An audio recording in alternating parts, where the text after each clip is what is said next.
and the homeland of the Red River Métis. We confess the sins of the past and seek reconciliation and reparation, and in that way show respect for the land and seek to live in peace and friendship with its people. And so now I will turn it over to Ed. Hi, everyone. I'm delighted to be here. I'm honored to be here. And Lori, thank you for that tribute to the land. That was very meaningful. Thank you for that. I was asked to start with a little bit of an exercise for us all to do. I have some scripture that I'd like to reflect upon. In fact, I'll put it up on PowerPoint here. I think I can do that. So this is from Genesis, the book of Genesis, and it's the scene that happens right after the floods recede and the ark comes to rest, and Noah and his sons come out of the ark. And this is like right after they come out and start populating the land. Noah and his sons. The sons of Noah who went out of the ark were Shem, Ham, and Japheth. Ham was the father of Canaan. These three were the sons of Noah, and from these the whole earth was peopled. Noah, a man of the soil, was the first to plant a vineyard. He drank some of the wine and became drunk, and he lay uncovered in his tent. And Ham, the father of Canaan, saw the nakedness of his father and told his two brothers outside. Then Shem and Japheth took a garment, laid it on both their shoulders, and walked backwards and covered the nakedness of their father. Their faces were turned away, and they did not see their father's nakedness.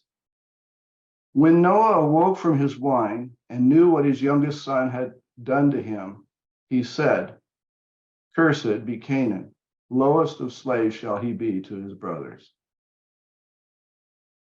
Lovely story. They don't teach this one in Sunday school, but I thought it might make for good discussion on the topic. What are the implications of this passage? There are several things that could be discussed. Yeah, well, I just find it an amazing story of a family, a dysfunctional family, having come out of one myself. It's the classic alcoholic family. I mean, if you go to treatment and go through family treatment, you're going to learn about family systems theory, and they're going to describe a family just like this, where the alcoholic does shameful things, and most of the members of the family will help cover it up and enable it. And there will always be one in the family who's the truth teller, and they're the ones that get scapegoated and they get punished. And this family is the one who we all descend from. It's just the world descended from this dysfunctional alcoholic family. So you wonder why the world is a mess. We come by it honestly. So somebody says, can you explain the angry reaction of Noah? If you've got a drinking problem, you set really clear boundaries around your drinking so that people are afraid to confront you. And if somebody confronts you about your drinking, if you confront an alcoholic about their drinking, they will get furious. And it's their way of pushing back and saying, this is not okay to bring this up. And it's powerful. So we tend not to, because it's too scary, because they'll get too upset and we don't want to hurt their feelings. And so typically what everybody does is helps hide the elephant in the room. And in this story, there's a literal cover-up. I mean, it's a cover-up.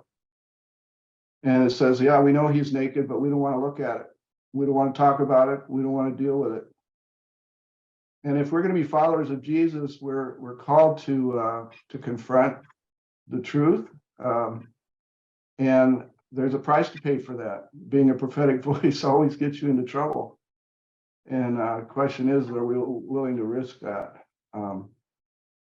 That's the challenge of being a follower of Jesus, isn't it? Part of the price you pay. So a little bit about my organization, the Center of Addiction and Faith, this thing right here. I'm a person of long-term recovery. I just celebrated 37 years of recovery. Thank you. And I grew up in a really crazy, dysfunctional family. My father was just a really angry man. He wasn't an alcoholic, but he came from a very broken family where he got beaten on a regular basis, and he was in trouble all the time. And so when he raised us, we were beaten all the time and in trouble all the time. He was just a very angry man. We never knew what was going to come through the door with Dad. He would either be handing out candy or swinging a belt, and his punishments were brutal. They were really harsh punishments. They were beatings. I had 6 boys and 2 girls in my family, and I was way down the pecking order. And so what happened was his dad would beat on the older kids, and they would beat on the younger ones, and it would go right down the line. So I was always living in a constant state of fear of getting in trouble for something or getting a beating for something. And the other thing that happened in my family of origin is my siblings, my mom insisted that we be nice to each other, but we found really mean ways to be nice, or nice ways to be mean.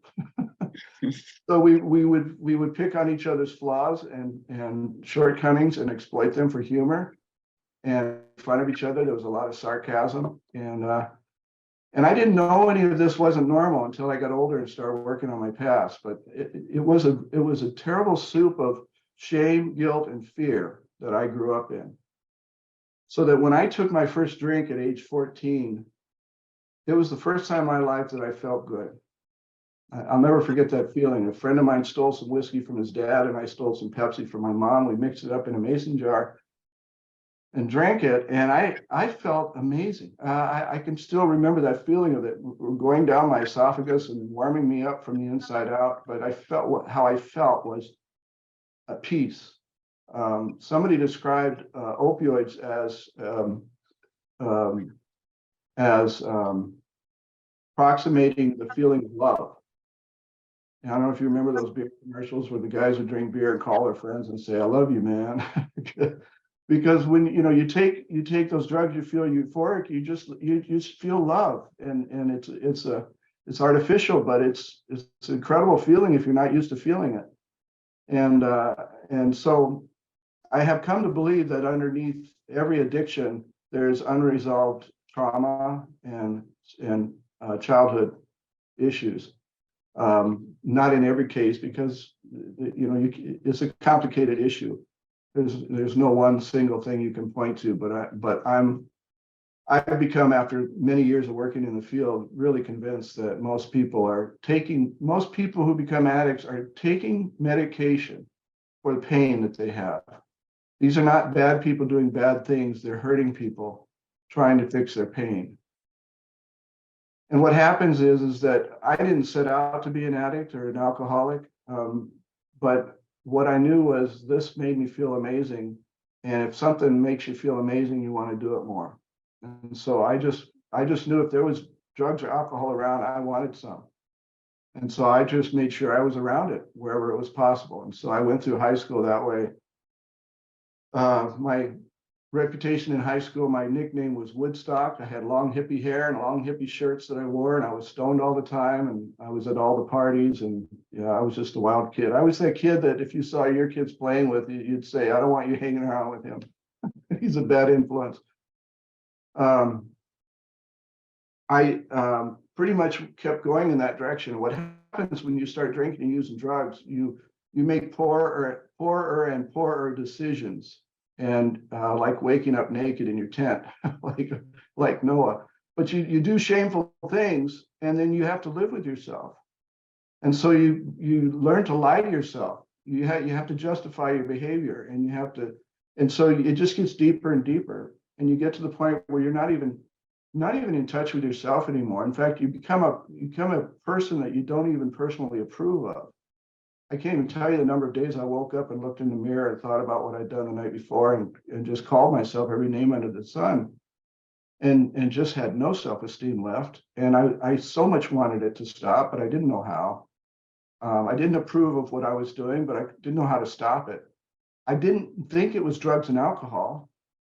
I knew there was something seriously wrong with my life, but it wasn't drugs and alcohol. I was sure of that. And the reason is because I didn't want it to be that. And so I thought something's wrong with me. And if I could get that something fixed, then I would drink and use drugs like normal people do. I mean, that was my rationale. And that was part of my denial. Denial is a really powerful thing. And it convinces you don't have this problem. And so I was sure of it. Throughout my years of using, I was raised in the Catholic Church and in the Catholic faith, and I always knew there was a God, and I knew God was going to save me. I knew that was the answer to my problems. And whenever things got bad, I would go find a church, and I would go there looking for hope, looking for answers, looking for something. And I can't even count the number of times I went into a church and then left disappointed because there was really nothing there that I could connect with. Nothing, there was no hooks there for me. All I felt like was these people have their lives together, and I obviously don't. I don't fit in here. These aren't my people. And I would walk away from countless churches. So then I ended up in treatment at age 27. And when you start drinking, using drugs heavily as a young person, you stop developing spiritually, emotionally, and mentally. And because you're no longer feeling life, you're medicating it, and you're not learning how to process your emotions. You're not learning how to think like an adult. So here I was, 27 years old, with the emotional capacity of a 13-year-old. And so the whole recovery process has been about learning how to grow up and be a human being in this world and how to function normally. That regular people learn how to do naturally. Recovering people have to do kind of retroactively. They have to do some remedial growing up. And that's where the 12-step program has been really helpful to a whole lot of people. It's 12 steps of maturation, really, 12 steps of humility, learning to trust God. First 3 steps are trusting God completely and entirely. And then there's coming to terms with who you are as a person, as a moral creature. You have to take a moral inventory, and then you have to do confession. You confess all your shortcomings to someone. And then you have to work on your character defects, and then you have to clean up your past, and then you have to carry the message to others. I mean, it's really the Christian faith put into practical steps. And I often say I'm really grateful that I'm an alcoholic or an addict, because it forces me to live the kind of life that I think God wanted me to live in the first place. But I have a disease that forces me to do it. I can't not do it. So I'm grateful for that, because it puts me in some really cool places, like with a lot of other people who are going through this together. We have this affinity together. So I got into recovery, and I was struggling with my relationship with God. I thought I need to deepen my relationship with God. So I would try going to churches. And again, I had the same problem. I would go in and I just feel like I want to be here, but I don't feel any connection with the people that are here. I don't feel like any sense of belonging. I just felt different. It seemed like they were all together and I wasn't. And if they found out how messed up I was, then they would throw me out. Even in recovery, I felt that way. And so I kind of gave up on the church, and I said, 12-step program is going to be my church, and that's going to be where I live out my faith. But then in my senior year of college, I started back to school. A friend and I decided to go find God in the wilderness. And so we took out a map of Washington State, which is where I was living at the time. And we were looking for the most remote place, because that's where God would be, right, in the wilderness. So we were being kind of humorous about this, but we saw this huge green area in Washington. That's the North Cascades National Forest. And we thought, that's where God is. We need to get in there and find God. And the only way in there was to get on a boat and sail up this lake. For 3 hours. They drop you off and leave you there for a couple of days and then come back and get you. So we got on this boat, and then these 40, 50 other people got on the same boat, and we were like, no, we didn't want all you people to be here. We're trying to find God, and God's not going to show up with all you people. And turns out they were Lutherans going to a place called Holden Village. Some of you are nodding. And I said, my first reaction, first thought was, oh, great, we're on a boatload of happy Christians. And it wasn't until later that I found out that Lutherans aren't really that happy. So that was it was kind of a nice discovery, because my sense of what Christian faith was about was to put on a smile on your face and look like you have your life together, even if you didn't. And what I loved about the Lutheran faith was the theology of the cross, that God meets us in those dark and broken places, and it's okay not to have it together, and it's okay to be broken. That's our theology. It's not really acted out that well in too many places, but it is what we believe, and it does give me permission to be broken, which I love. That was just So for me, I fell in love with the Lutheran Church. And what was really amazing about that moment was I asked one of them traveling with us, or one of the ladies on the boat, I said, so what are you doing at Holden Village? And she said, well, show them the flyer. And the lady pulled out a flyer and said, 12-step workshop weekend at Holden Village. So we're trying to get as far from the world as possible. And we end up on a boatload of people that are in recovery, and they're going off to do this weekend of recovery together. So we're just like, I guess we found God. And we went with them up to Holden Village, and I became a Lutheran. I got volunteered at Holden. And from there, I went off to seminary, decided I wanted to deepen my relationship with God. And I thought, you do that at seminary. And about 3 months after I got to seminary, I came home and said to my wife, I've made a huge mistake. The Lutheran Church is not Holden Village. Holden's kind of a unique place. But it wasn't typical of the church. It was the exception. And I thought, they're not talking about spirituality at seminary. They're not talking about spiritual growth. They're not talking about the steps. They're not talking about alcoholism or addiction. And I was really despondent. I thought, what am I going to do? Because these are not my people. And about that time, I heard there were some pastors getting together in Chicago.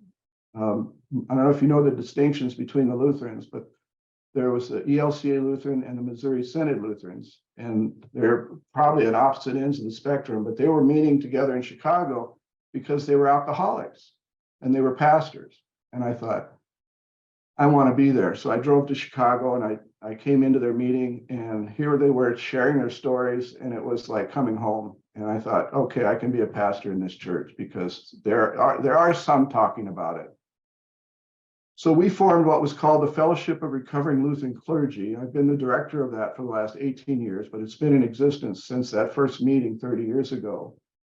And what we do is, back in 1990, when this first formed, if you were a pastor or a clergy person and you had this problem, you were done. They would take you behind the barn and shoot you. Well, no, not that, but you were thrown to the curb. You were done in your career. You couldn't have this problem.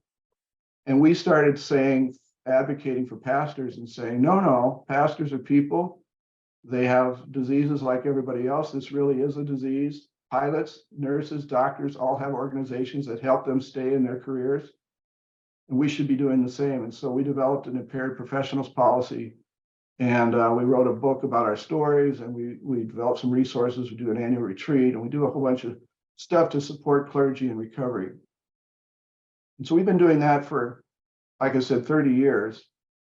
And then in 2016, I went to a presentation at the University of Minnesota, and they were all the state leaders talking about the opioid crisis and how bad it was getting, and everything they were doing to try to help it was making it worse. And there was a cry for help. Amy Klobuchar, one of our senators, got up and made this really impassioned appeal to say, this is everybody's problem and everybody needs to be doing something. And I had this light bulb go off, and I thought, the church should be doing. The church is on every street corner in this country, and they're not doing anything about this. And if they were to step up and start doing even some basic things, they could really save a lot of lives, because I know there are a lot of addicts like me who come to those churches looking for answers and walk away disappointed. What if we just had a brochure there or something in the bulletin saying, we welcome people struggling with addiction. Come and talk to us. I mean, even a sign like that would have been something.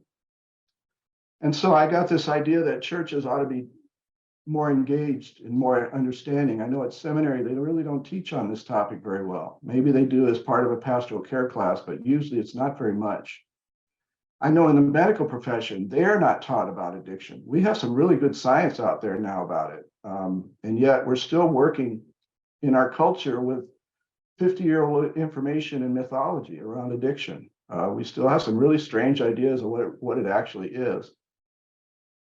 And so we said, let's form an organization that teaches our colleagues and those spiritual leaders what they're dealing with it when it comes to addiction, so that they can be there for folks. So we put on a conference, and we were surprised when we had, I thought maybe 40 or 50 pastors would come locally, but we had to cut off registration at 200.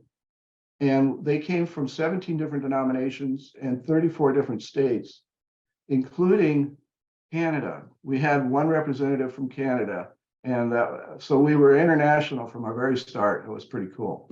Anyway, we had this amazing conference, and it was like, wow, the church is finally talking about this.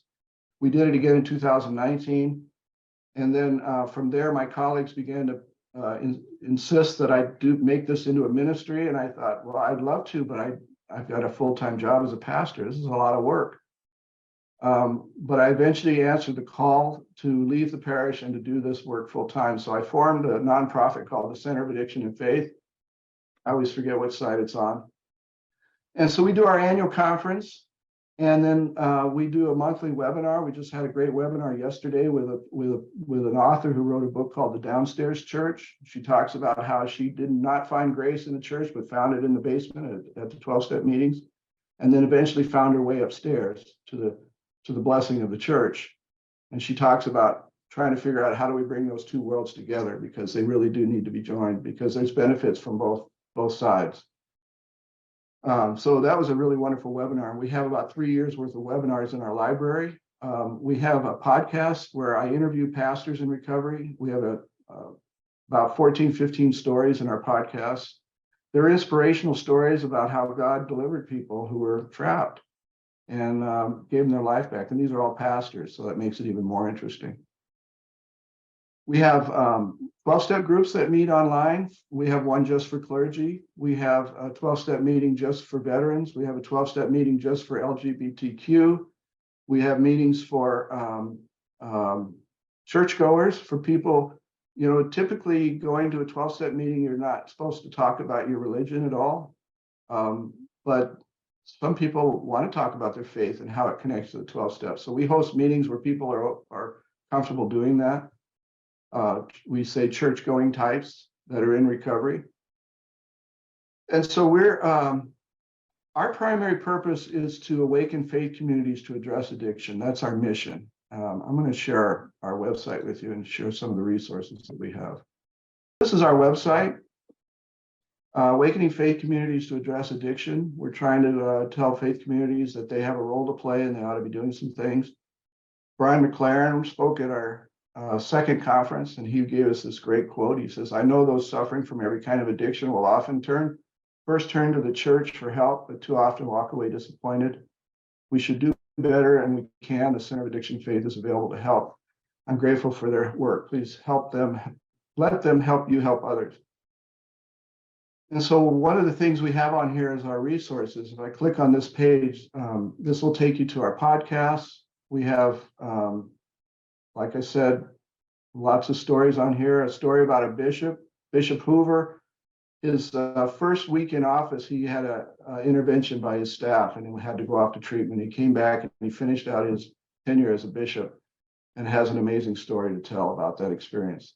But we have all these podcasts for people to enjoy as you're driving from one place to the next. We have webinars, like I mentioned from yesterday. We have 2 years of some really amazing people that agree to come on and share what they know about addiction and the church and faith. Those are all there for your Sunday adult education classes. We have an events calendar. We have 12-step meetings. We have devotions. We have a list of books that we recommend. Worship resources. If you want to do recovery worship, we have resources for you to pull from. So that's the work we're doing. And I think that's probably enough for me. I've been talking a lot. Actually, I realized that I do talk too much. And I found out there's a new 12-step group for people that talk too much. It's called On and On and On.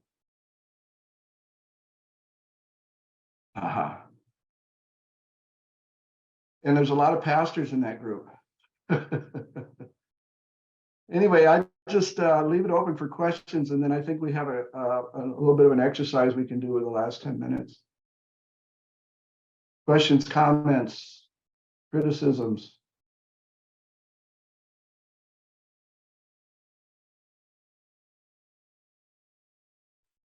You mentioned that churches could be doing more. What are like three basic starting points? Sure. I say a brochure, just a brochure that you can put in your narthex for people to pick up if they're coming in or going out and just want to be discreet and just want information. If you have a brochure that says, we care about addiction, with some wordage in there saying, we know people struggle with this and we want to be there for you. If you want to call the pastor or however you lay out your brochure to say that you care. I can tell you anecdotally that a church up the street from where I was last serving had a brochure like that. And a woman who was in recovery came church shopping and she found that brochure and she said, this is my church. She said, this is a church that understands me. That's all it took. And she got really involved there. She put together their addiction awareness team and they're doing some amazing work and they're growing their church and they figured out ways to hook people. Part of the problem is that when people in recovery come into a church, they feel dirty. They feel like they're full of shame, they're full of guilt, and they feel like they don't belong. And what we need to do as faith communities, if we care about people who are hurting, we create space for them. And that brochure is part of how you create space. But something in your bulletin, a greeting, a welcome that says, if you're struggling with addiction, we care about you. We know about resources. If you want to reach out to us, we'll help you, whatever that may be.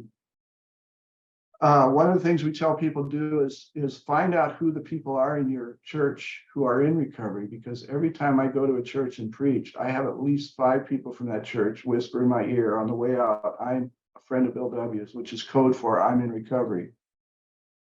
And the interesting thing is our churches have recovering people in them, but they're completely quiet. They don't want anybody to know because the stigma, which is really kind of crazy when you think about it. If the church is not a place that we can talk about, our hurts, I mean, what are we doing?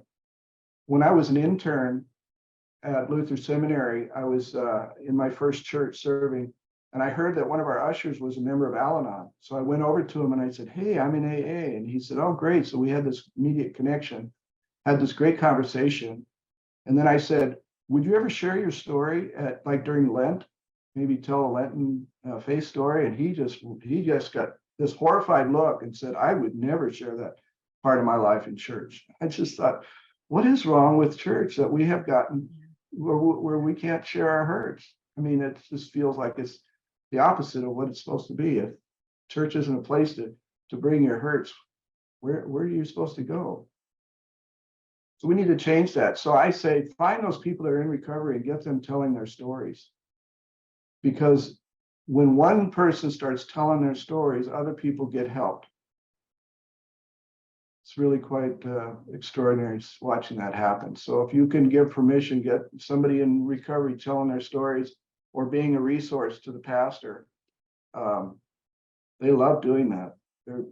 Most people in recovery are looking for ways to help others, and they want to do that. They just don't do it in the church. And I'm saying, why not do it in the church? Church is the best place to do it. Let's empower these people and not silence them. And then I would form an addiction awareness team.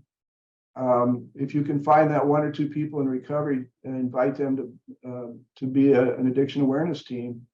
And we have a whole checklist of the kinds of things they can do as a team.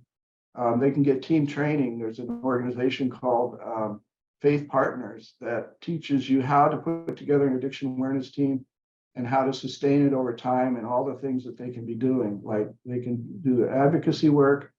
They can be a resource to the pastor so that somebody comes to the pastor. Most pastors aren't trained with this and aren't comfortable with it, but they can refer them to these members of they can say, I have an addiction awareness team that knows this stuff really well. Let me put you in touch with them.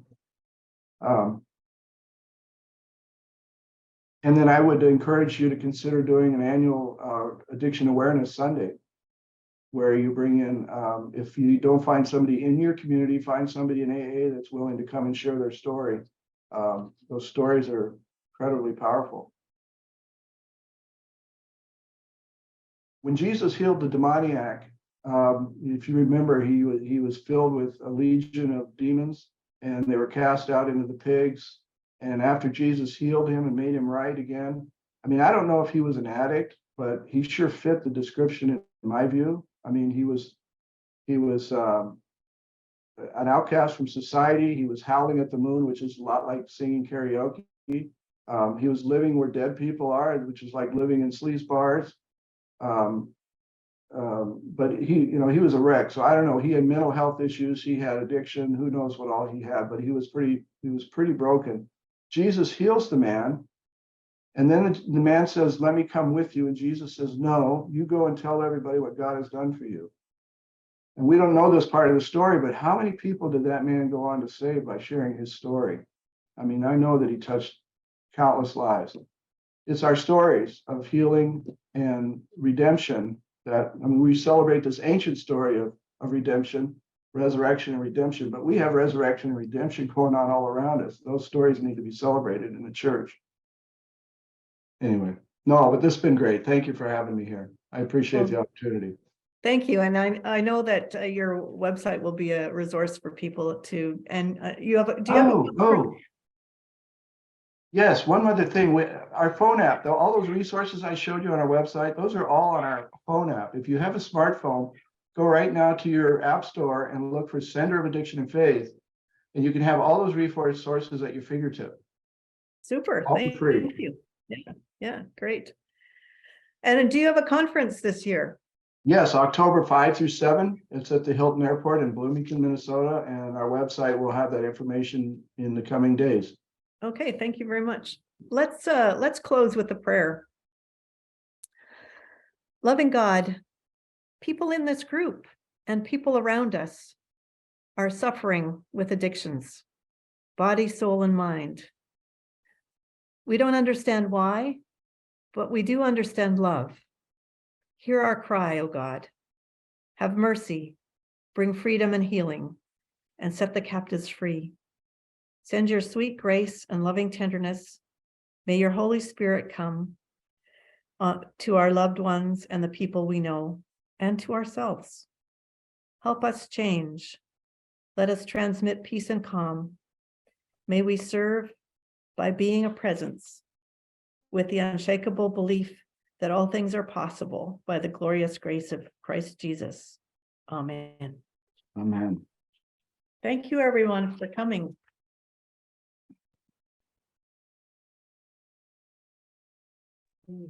Thank you. Thank you for having it. Thanks so much.